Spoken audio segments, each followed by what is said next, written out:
Maglilipat lang kami ng tanim. Medyo marami na yan kasi yung puti na yan. So lilipat namin.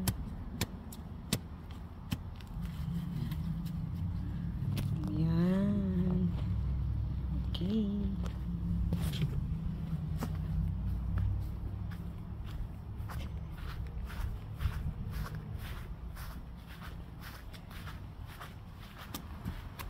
Kasi magtatanim kami ng bago doon.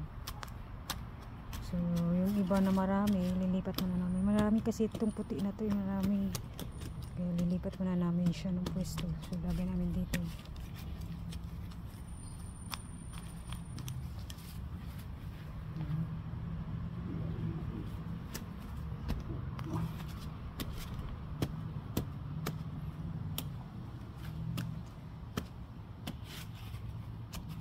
So, papakita ko lang guys ha. Yun yung ano namin.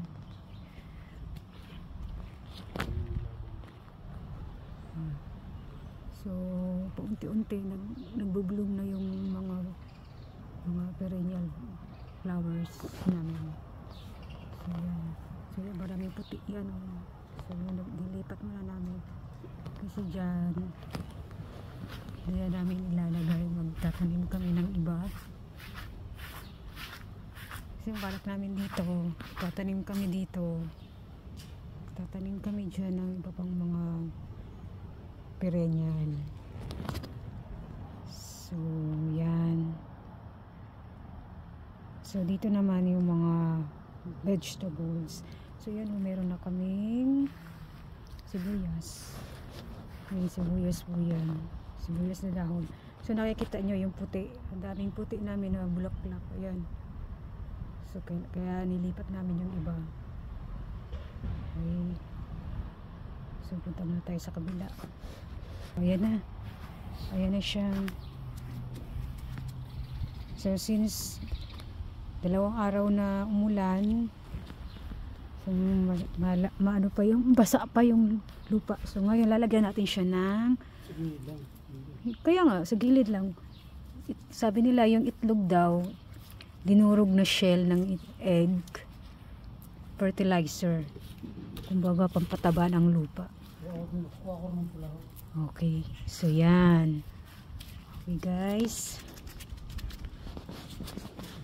dinurog na itlog. Kaya pagka ulam namin ay itlog, hindi namin tinatapon yung shell. Okay, silipat namin. Ayan, nilipat namin yan sa loob. Ito yan yun. Namulaklak na yan eh. Tapos tumigil na naman. Nilipat namin siya.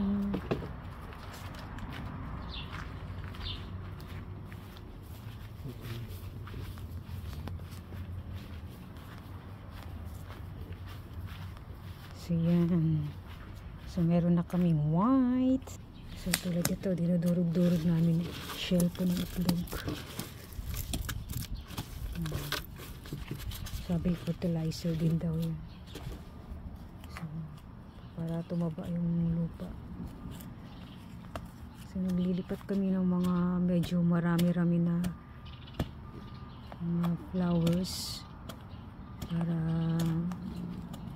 lahat ng banda ng likod namin merong iba't ibang flowers. Yan, marami yan sa harap. So, ayan na siya. Ito na siyang ibabaon. Okay.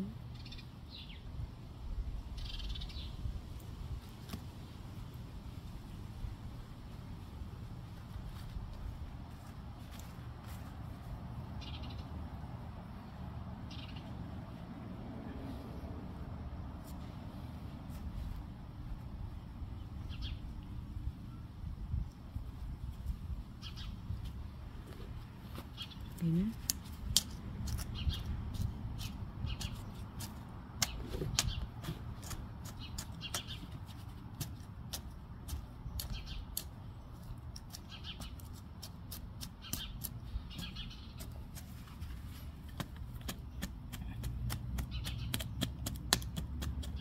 Mamaya didiligan na. Okay, so lalagyan ko muna siya ng egg. I-share ang egg. Ayan lang sa mga gilid-gilid lang.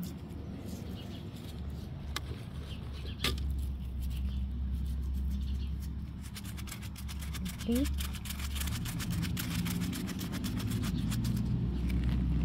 So ito guys, meron naman tayong yellow.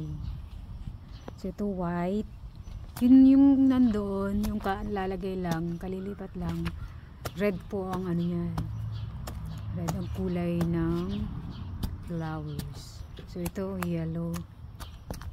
Ayan. Ito naman pink. Unfortunately hindi namin kilala yung mga flowers na to. Wala kasing ano. Nakalagay na ano. Kasi minsan meron. Ha? Yung pagkakakilanlan. Walang pagkakakilanlan. Basta flowers siya. Basta nilipat lang namin. So ito white. Yung isa pagka namulaklak siya, red po yan. So ito, yan. Syempre yan. Okay. So lagyan natin siya ng shell ng itlog. Okay. Sana siya ay mabuhay. Mamulaklak pa ng marami. Okay. So nakatatlong lipat na po tayo, no? So nakatatlong lipat na po tayo. Ayun na guys, ha. Nakapang-apat na tayo. Yellow. Yan, red po yan. Red. Yung ano na yan. Ito, white. So ito tayo ngayon. Lavender. Okay. So mga nilipat lang po namin yung mga marami. Yung maraming tumutubo. Kalat-kalat. Kalat-kalat din kasi eh. So, meron dito, meron dyan sa kabila. So gusto lang namin ano. So habang medyo basa-basa pa yung lupa.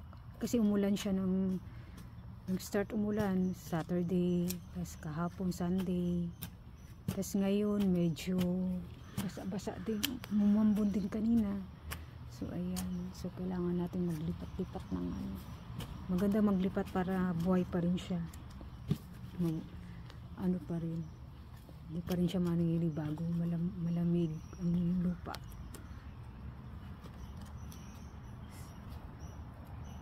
Okay. So yan na yung 1, 2, 3, 4. So ito siya, rose po ito. So hintayin nating mag-summer. Yan, rose po yan. Rose. Yan. Medyo hindi pa kasi summer kaya medyo hindi pa nag-ano. So rose po yan. Yan. Ito nyo po. Yan, rose po yan. Pag namulaklak yan. So pag talagang summer na, yan na yun. Yun yung mga tinik. Alam nyo naman ang rose. May tinik talaga, diba? So ayan na. Ang ating pang-apat na paglipat ng flowers. So ako'y maglalagay na ng shell. Sa mga gilid-gilid lang. Ayan. Okay. Okay na yan. So yan na yan guys, ha. Kumuha kami ng isang ganito. So hindi na namin siya pinakailaman. May flower na. Yung bago na lang. Ililipat namin siya doon. So para maging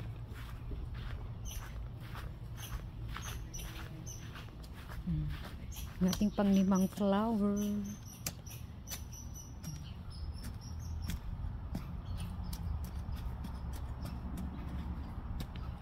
So pag nag-summer, makulay ang ating garden.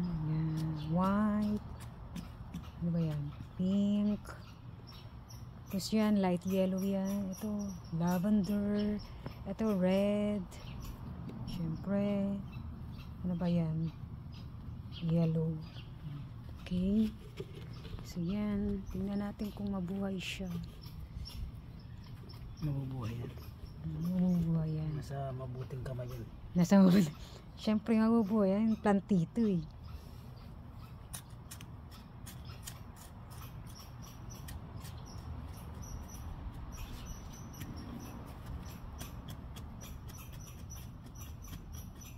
So pag nag-summer na talaga, doon na maglalabasan mga flowers. So nakaapat na tayo, no? Ay, nakalima na. 5. 1, 2, 3, 4. At yun ang panglima. Okay, so lagyan ko na yan ng egg. Lagyan ko na ng shell. Dinurog na shell ng itlog. Yan. So mamaya didiligan ko pag natapos na. Okay. So yan ang ating nagawa ngayong hapon na ito. Hapon na ba o gabi? Guys, ililipat natin siya dyan. Dati siya, kumuha kami doon.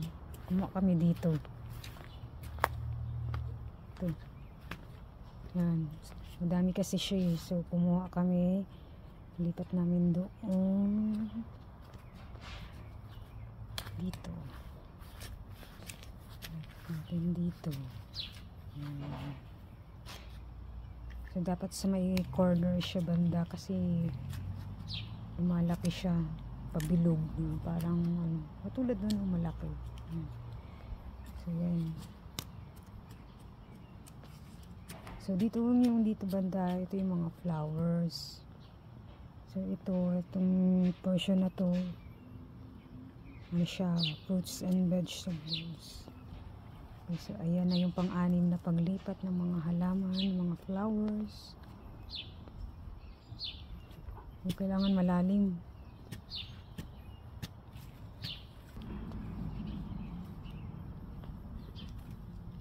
Tayo mo pa, dapa siya.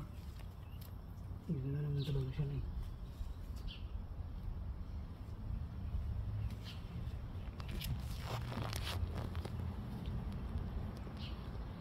So pagka medyo nag-summer at nag-bloom na ang mga flowers na yan, i-update namin kayo sa mga nilipat namin na flowers, sa mga tanim na nilipat namin.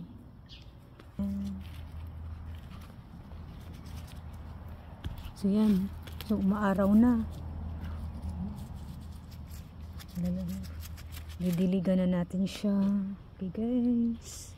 So ito, kahapon pa to, kahapon yan siya tinanim o kaya nilipat. Kumbaga nakatanim na yan kaso nilipat lang. So papalapit na ang summer. So pag nag summer yung mga tinanim namin, update namin kayo guys ha.